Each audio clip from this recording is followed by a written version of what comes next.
boys and girls, and welcome to a new week. It's the last week of the first half of the summer term of term 5. So that can only mean one thing.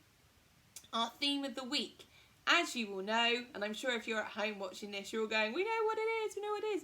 It is I am a Shrewton superstar learner.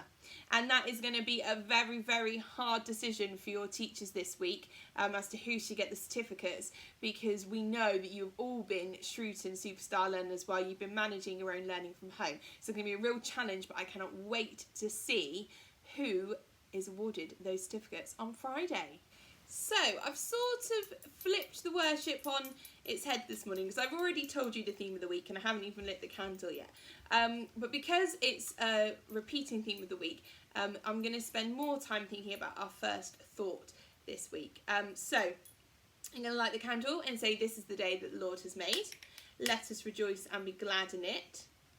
And as we'd be coming in to our last week of term this morning, I would have chosen a song that we know quite well now, introduced to us, I think it's by Harry in Hawking class.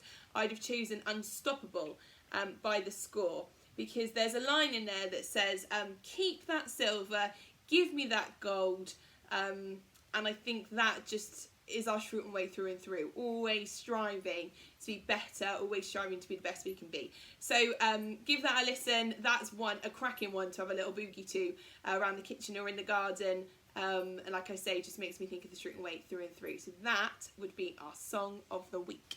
Okay, so our first thought of the week is all about storytelling this week.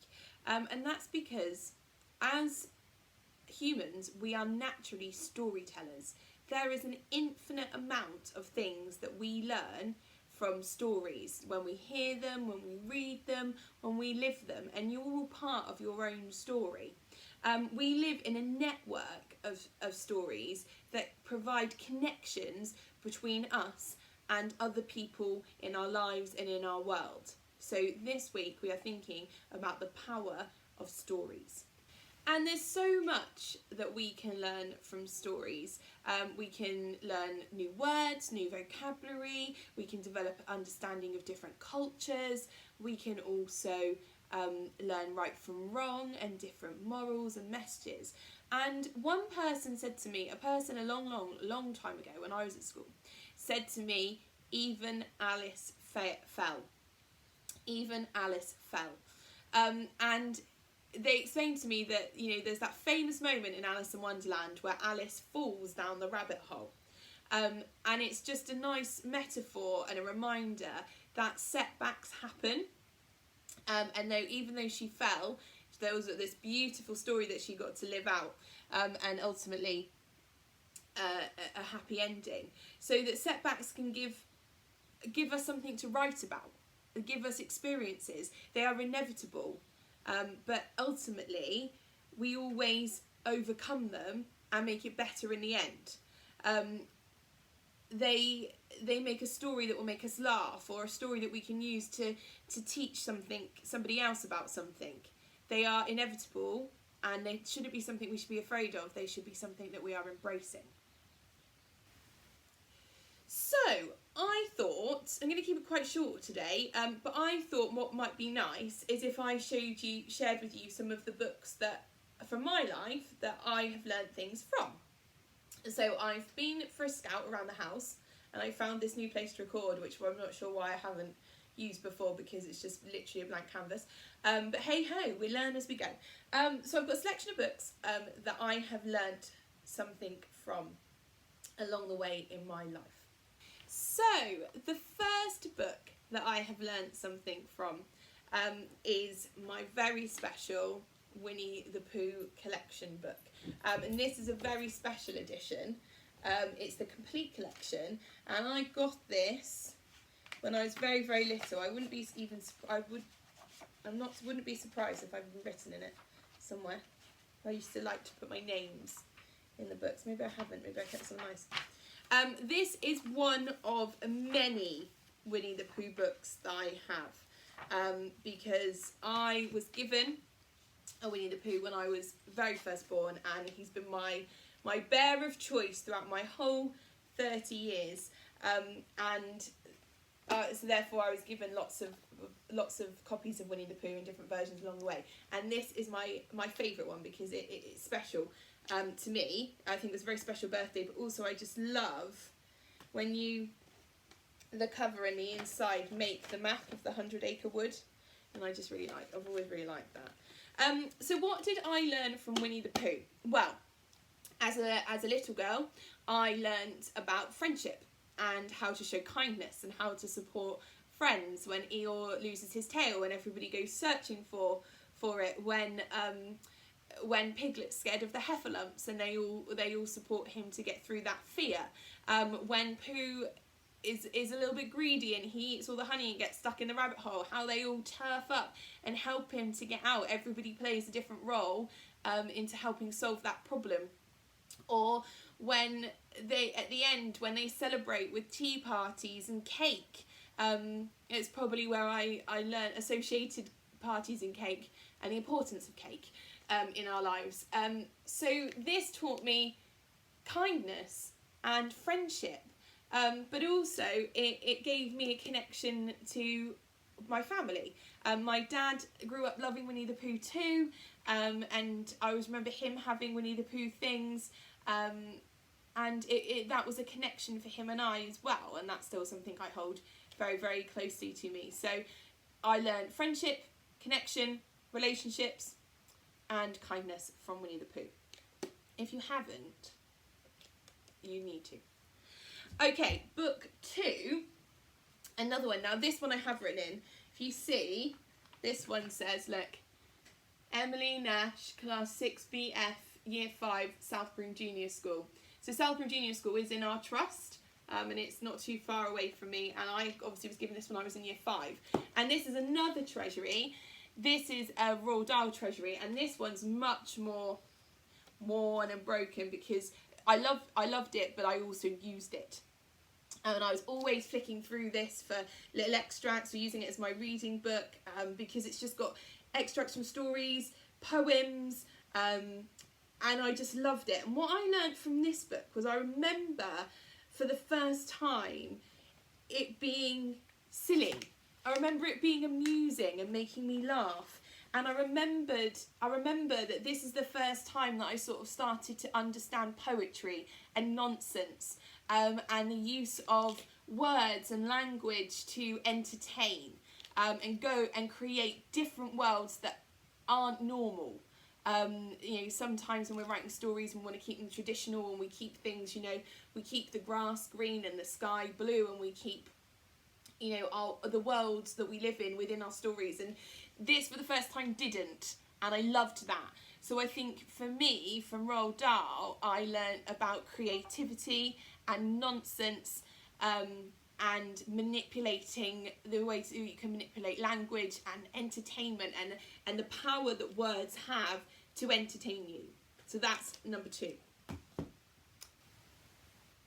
Then I move on, and then this one, The Tale of Peter Rabbit by Beatrix Potter. I am a massive, massive Beatrix Potter fan. And this book was given to me, again, when I was very, very little, possibly at my christening. And then I was given one of the 23 stories for each birthday and Christmas and sort of occasion up to that. So I was given one at a time from my nan. And this was the first time I realised how special stories were, and the idea of collecting a set and keeping them nice. And I've had, you might be able to see it's slightly discoloured now around, this book is obviously 30 years old now, original pictures. And this sort of taught me that stories are timeless, and that this story will be a story that that you have seen a version of, maybe in the book, or maybe illustrated slightly differently to represent the movies that come out, maybe you've seen the films, but this really taught me that these words are like I say, timeless and priceless, and that the power of these little stories that have covered generations of children mean that there's something very special about it, and it means that we're learning again idea of right from wrong. You know, in this one we learn that, you know, that what they were doing to Mr. McGregor's farm wasn't necessarily right, and you know, there's lots of different messages in it. Sorry, I've got lost in the book there. So yeah, this collection taught me that books are special. They should be treated with respect, and that their words can last a lifetime and beyond.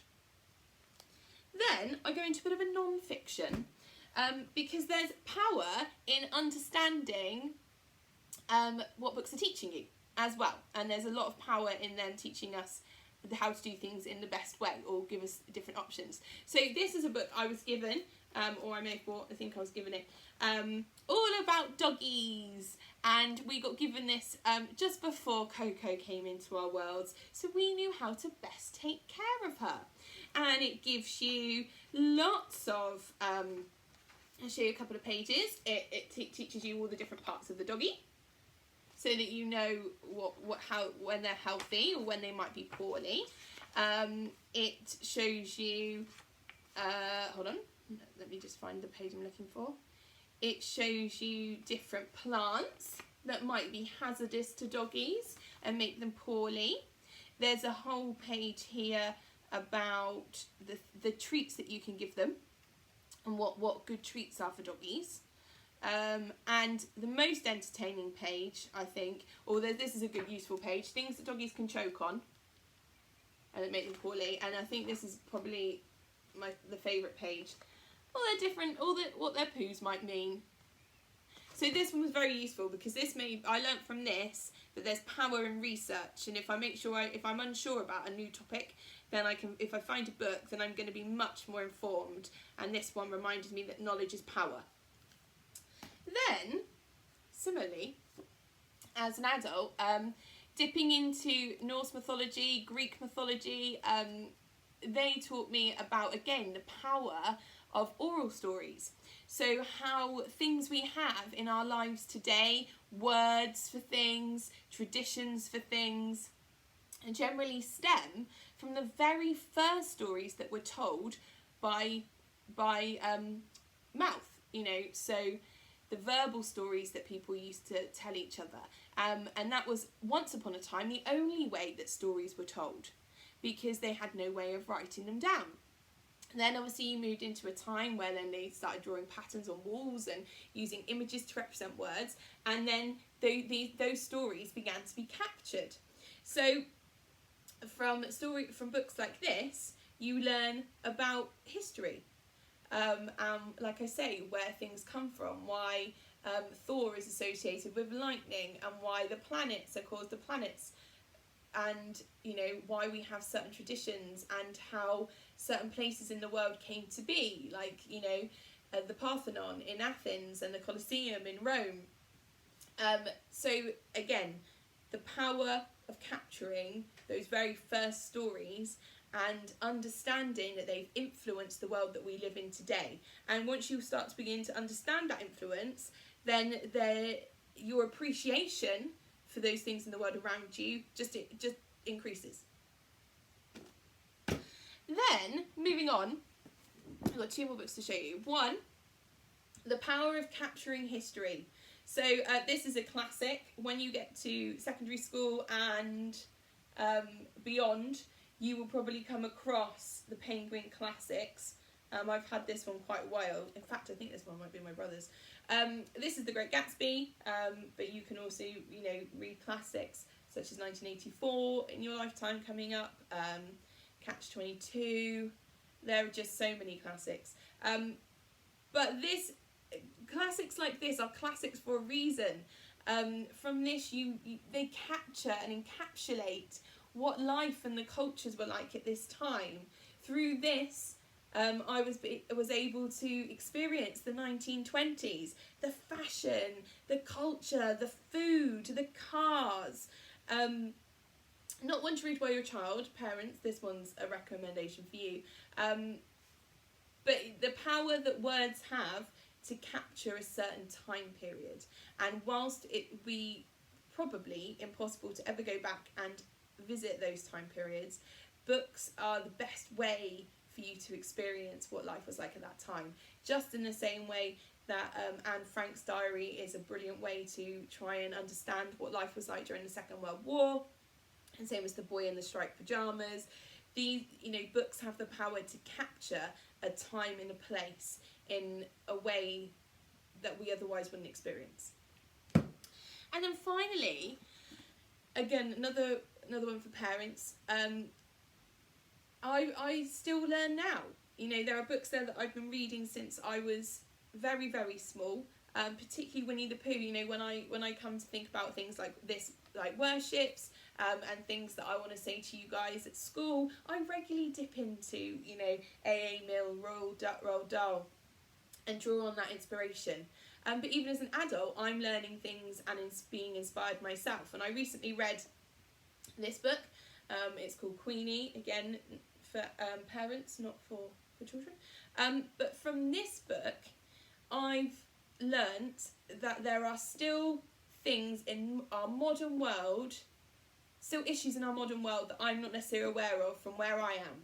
So living in the southwest, coming to Shrewton and commuting there, working in that Salisbury area, and being wrapped up in a very busy day-to-day world, I sometimes forget that there are issues beyond me that other people are experiencing. And through this book, I was reminded that there is potentially more we need to be doing to support minority groups, more vulnerable people, and how even though it's 2020, I was going to say 19 then, it's not, even though it's 2020, there are still people dealing with issues of race and gender equality, and sometimes you need to read a book, a powerful book, that reminds you of the bigger picture of the world in which, not just the world, but the country in which you live in.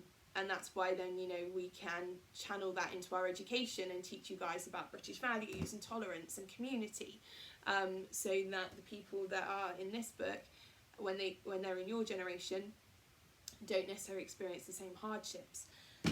So there's so much we can learn from stories and books, and that's just a small selection of things that I've learned. And it was a really lovely moment to reflect on stories that have mattered to me over the years. So this week, I know that our love of reading is strong in Shrewton. Look through your bookcase, and don't necessarily pick out your favourites, but look for those titles and think, what did I learn from that book? What did I learn from that story? Did I read that and then make a change in my life? Did I read that and, without even realising it, started to do something slightly differently, or just think of something in a slightly different way? Have a look, let me know, comment on the video or pop it on the blog or email me. You know how to get in touch. Let us know what books have influenced you. And also, while we're living in this very strange time, and this will be a time that people write about, in the coming years there will be stories and books and movies about what we are living through now, just like there is of the world wars and other things that have happened before now. So what's your story saying? When you are talking to family and friends years down the line, in 10 days, in 10 weeks, in 10 years, in a couple of decades, what will you be saying about this time? What will your story look like? Will you be telling them about the amazing commitment you made to your learning, and how you remember one particular day where you baked something and shared it with the people around you? We've had examples of people baking for your postman and standing outside and clapping for carers and all of that. They will be things, they are part of your story now, woven into your lives, that you will be retelling in generations to come. So think about it. What do you want your story to say? It's quite a powerful thing, isn't it? So just to sum up, theme of the week, I am a Shrewton Superstar learner. Thought of the week, what's your story and what's it saying about you? And as we come to the end of our worship, let's just take a moment to focus on the flame, to have a moment of calm, and just reflect on how amazing you've been this term, how you've adapted to a new normal, and how you've owned that situation and made the very best of it. Let's pray. Dear Lord, thank you for giving us stories in which we can learn from. Thank you for blessing us with the words that we can use. And thank you for giving us the opportunity to write our own stories. Please help us to remember that even when we experience setbacks, that is only an opportunity to learn and be all the better for it. Thank you for your time and patience as we learn what our stories say and how to be the best version of ourselves. Amen.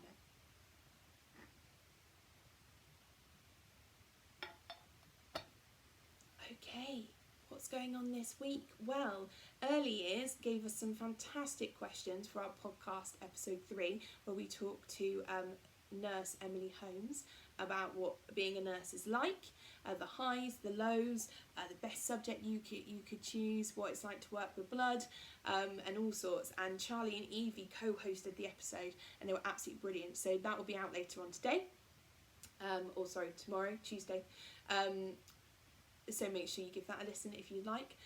Stories are continuing to be uploaded onto our YouTube channel. If you haven't heard Miss Howell and Mr. Holton read their stories, then I would highly recommend it. Also, keep posting on the blog as always, and we will look forward to seeing you at worship on Friday. I will be doing another podcast recording this week, and sending out a couple of Zoom invites to try and catch up with you as classes before the half-term break. But otherwise, you know where we are. Keep in touch, stay safe, and we can't wait to see and celebrate your achievements on Friday. So take care, and remember, invest in your future self today.